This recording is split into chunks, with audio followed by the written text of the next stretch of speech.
Pembacaan Alkitab tanggal 18 Desember tahun 2022, hari ke-352. Yesaya pasal 7.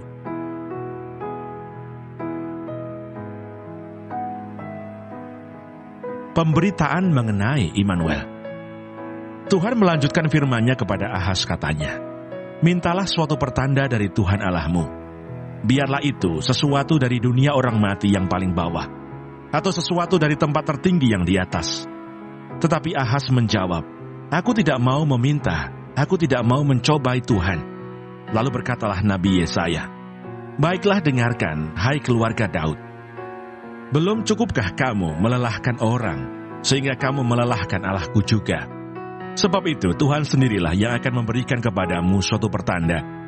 Sesungguhnya, seorang perempuan muda mengandung dan akan melahirkan seorang anak laki-laki, dan ia akan menamakan dia Immanuel. Ia akan makan dadih dan madu, sampai ia tahu menolak yang jahat dan memilih yang baik. Sebab sebelum anak itu tahu menolak yang jahat dan memilih yang baik, maka negeri yang kedua rajanya engkau takuti akan ditinggalkan kosong. Tuhan akan mendatangkan atasmu dan atas rakyatmu dan atas kaum keluargamu hari-hari seperti yang belum pernah datang sejak Efraim menjauhkan diri dari Yehuda, yakni Raja Asyur."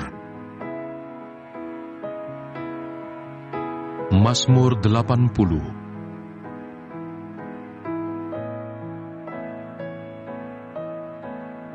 Hai Gembala Israel, pasanglah telinga, engkau yang menggiring Yusuf sebagai kawanan domba.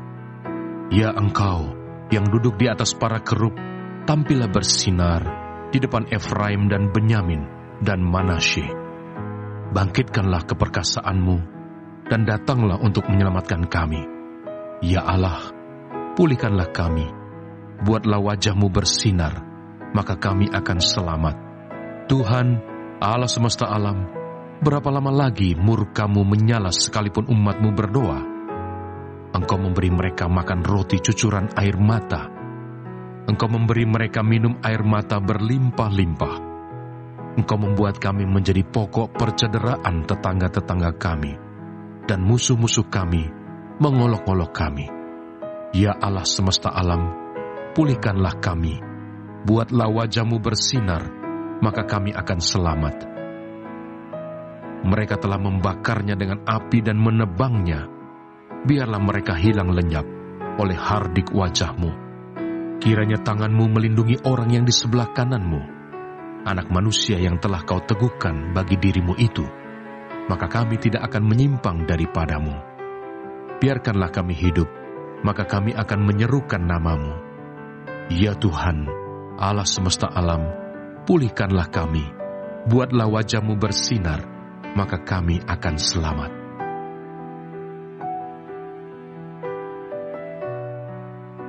Roma pasal 1.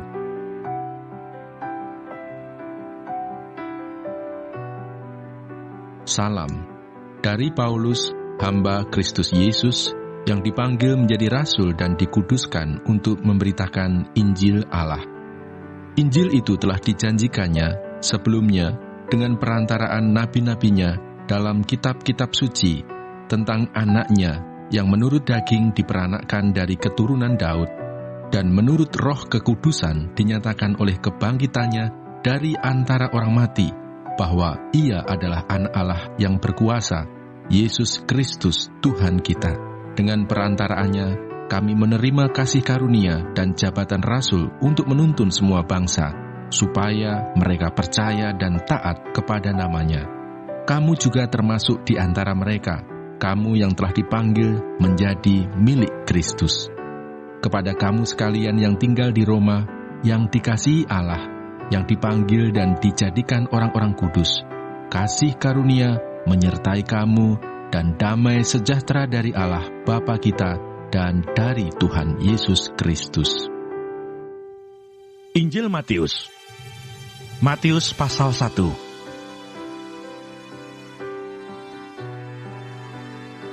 Kelahiran Yesus Kristus.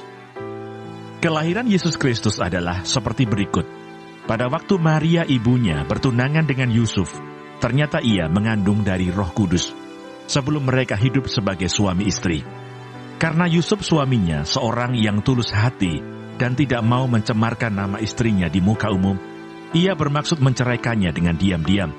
Tetapi ketika ia mempertimbangkan maksud itu, malaikat Tuhan nampak kepadanya dalam mimpi dan berkata, "Yusuf anak Daud, janganlah engkau takut mengambil Maria sebagai istrimu, sebab anak yang di dalam kandungannya adalah dari Roh Kudus. Ia akan melahirkan anak laki-laki, dan engkau akan menamakan dia Yesus, karena dialah yang akan menyelamatkan umatnya dari dosa mereka." Hal itu terjadi supaya genaplah yang difirmankan Tuhan oleh Nabi. Sesungguhnya, anak darah itu akan mengandung dan melahirkan seorang anak laki-laki, dan mereka akan menamakan dia Immanuel, yang berarti Allah menyertai kita. Sesudah bangun dari tidurnya, Yusuf berbuat seperti yang diperintahkan malaikat Tuhan itu kepadanya. Ia mengambil Maria sebagai istrinya, tetapi tidak bersetubuh dengan dia, sampai ia melahirkan anaknya laki-laki, dan Yusuf menamakan dia Yesus.